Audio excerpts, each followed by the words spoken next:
Bonjour, voilà, donc il s'agit de la première vidéo de cours à la maison. Donc on va aborder les fonctions de référence. Donc pour cette première vidéo, qui correspond essentiellement à 1 heure de travail, le travail qui vous sera demandé, c'est d'aller sur le site de La Bosse des Maths et de recopier, donc à cette adresse-ci, vous avez l'adresse ici, de recopier le cours jusqu'à représentation graphique inclus, donc jusqu'ici, jusqu'à faire exercice 2 et 3, et à faire les exercices correspondants. Donc ça correspond à fonction de référence, la petite introduction, grand 1 fonction affine, petit 1 représentation graphique. Voilà, je vais vous expliquer le contenu de ce cours tout de suite. Donc, il s'agit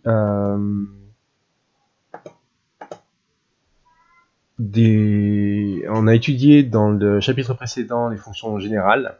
Il s'agit dans ce cours de se concentrer sur un certain nombre de fonctions qui ont un rôle important puisqu'ils servent de base à la construction de toutes les autres fonctions que l'on verra. Donc, ces fonctions-là, on les appelle, sans S, les fonctions de référence. Donc on va voir les fonctions affines, la fonction carrée, la fonction racine carrée, la fonction cube et la fonction inverse. Donc ça fait pas mal de travail, donc ça va nous occuper un bon moment. Donc les fonctions affines. Alors les fonctions affines, ça va être essentiellement un rappel, parce que on a déjà vu ça quand on a étudié les droites du plan. On a vu que quand la droite n'était pas verticale, son équation pouvait se mettre sous la forme y égale à ax plus b, donc sous forme réduite ainsi. Et donc la fonction ax plus b, c'est ce qu'on appelle une fonction affine. Donc dans cette expression ax plus b, il faut vraiment comprendre que x c'est la variable, donc c'est la chose qui restera x, et a et b ça sera des nombres donnés, donc par exemple 2x plus 1. Voilà. Et lorsqu'on a une fonction affine f de x égale à ax plus b, on dit que la fonction est linéaire lorsque b égale à 0. Donc lorsque f de x égale à juste ax.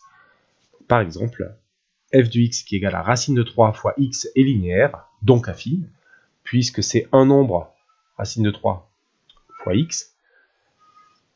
Par contre,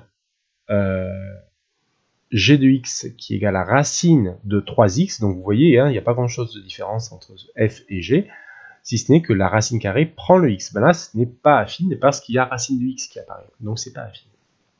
Voilà. Donc là, je vous invite à faire l'exercice 1 du chapitre fonction de référence. Il s'agit dans cet exercice de reconnaître parmi une liste de fonctions lesquelles sont affines, lesquelles sont linéaires et lesquelles ne sont rien du tout. Ni affines ni linéaires. Voilà.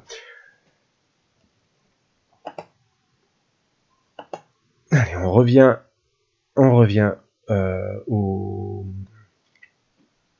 au cours, et donc on va commencer par les fonctions affines, donc là c'est grand 1 fonction affine, et la représentation graphique des fonctions affines, c'est une droite. A est appelée la pente de la droite, et B l'ordonnée à l'origine. Donc je vous rappelle, on a vu ça quand on a fait les équations de droite, comment est-ce qu'on détermine graphiquement petit a et petit b lorsque vous avez une représentation graphique. Alors pour cette droite-là, on va dire que c'est f, bien vous voyez, l'ordonnée à l'origine, c'est-à-dire le petit b, c'est 3, puisque l'ordonnée à l'origine qu'on lit ici, c'est 3. Pour la droite qu'il y a ici, on va dire que c'est la représentation graphique de la fonction g, ben, l'ordonnée à l'origine c'est moins 1, donc on dit que b égale à moins 1. Voilà, ça c'est pour déterminer le b, c'est facile. Pour déterminer a, on a vu une formule qui donnait a, c'est déplacement vertical sur déplacement horizontal. Une des façons de faire, qui n'est pas forcément la meilleure, mais c'est la plus synthétique, c'est de se dire, je prends 2 points de la courbe, donc ici et ici, de sorte à ce qu'il y ait un déplacement horizontal entre les 2 points de la courbe de 1 vers la droite. Donc entre ici et ici, vous voyez, je me déplace de 1 vers la droite, et de combien je monte ou de combien je descends pour aller sur le point, le deuxième point, ben c'est ça la pente, c'est ça le coefficient A.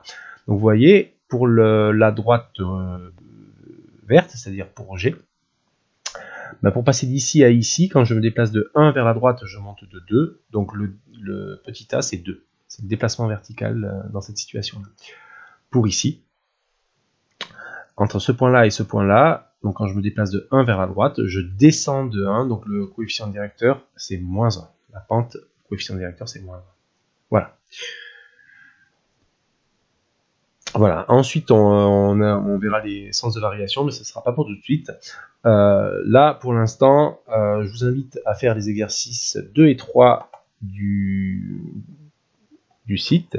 Donc, l'exercice 2, c'est tracer la représentation graphique de 3 fonctions affines. Donc ça, vous devez savoir faire grâce au chapitre précédent. Et puis, après, c'est de la lecture graphique et déterminer graphiquement